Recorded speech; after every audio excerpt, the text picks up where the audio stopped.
ಪ್ರಿಯ ವೀಕ್ಷಕರೇ, ಎಲ್ಲರಿಗೂ ನನ್ನ ನಮಸ್ಕಾರ. ಇವತ್ತಿನ ಈ ಸಂಚಿಕೆಯಲ್ಲಿ ನಿಮಗೆ ವಾಯು ಇಳಂಗ ಎನ್ನುವಂಥ ಸಸ್ಯದಿಂದ ಯಾವ ಥರ ಔಷಧಿಯನ್ನು ರೆಡಿ ಮಾಡ್ಬೋದು, ಎಷ್ಟು ಥರ ರೋಗಕ್ಕೆ ಇದು ರಾಮಬಾಣವಾಗಿದೆ ಅಂತ ನಿಮಗೆ ಇವತ್ತಿನ ಈ ಸಂಚಿಕೆಯಲ್ಲಿ ನಾನು ತಿಳಿಸಿಕೊಡುತ್ತಿದ್ದೇನೆ.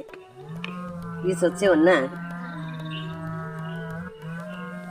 ಸ್ಟಾರ್ಟಿಂಗಲ್ಲಿ ಈ ಸಸ್ಯ ಮತ್ತು ಎಲೆಯನ್ನು ತೋರಿಸಿದ್ದೇವೆ.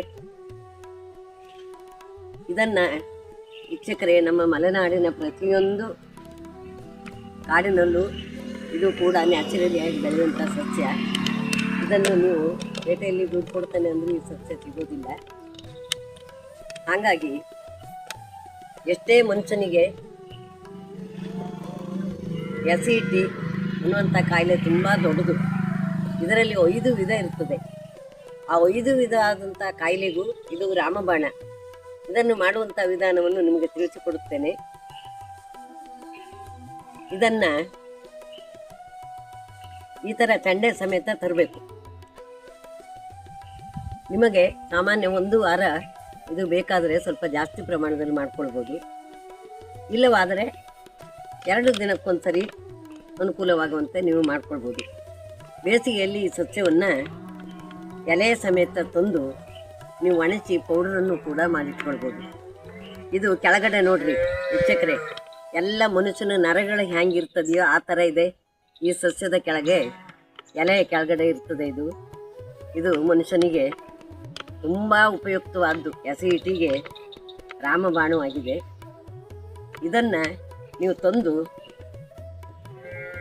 ಕಷಾಯವನ್ನು ಮಾಡುವುದಾದರೆ ಇದನ್ನು ತಂದು ಈ ಎಲೆಯನ್ನು ನೀರಿನಲ್ಲಿ ಕ್ಲೀನ್ ಮಾಡಿಕೊಂಡು ಇದನ್ನು ಸಾಮಾನ್ಯ 8 ರಿಂದ 10 ಸೇರು ನೀರಿಗೆ ಇದನ್ನು 10 ಚಂಡೆಯನ್ನು ಹಾಕಬೇಕು.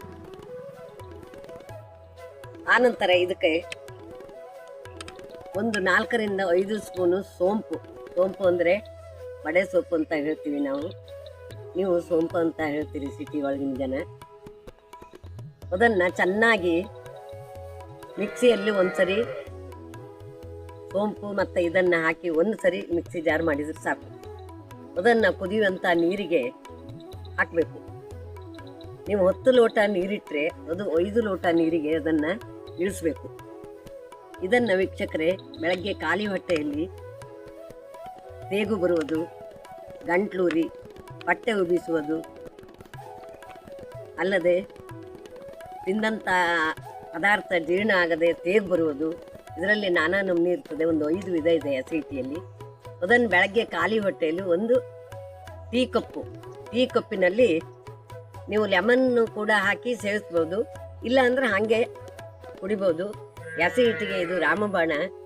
ಆದ್ದರಿಂದ ನೀವು ಮನೆಯಲ್ಲಿ ಬೇಸಿಗೆ ಕಾಲದಲ್ಲಿ ಇದನ್ನು ಪೌಡ್ರ್ ಮಾಡಿ ಇಟ್ಕೊಳ್ಬೋದು, ಇಲ್ಲ ಕಷಾಯ ಮಾಡುವ ವಿಧಾನವನ್ನು ಕೂಡ ನೀವು ಮಾಡಿಕೊಳ್ಬೋದು.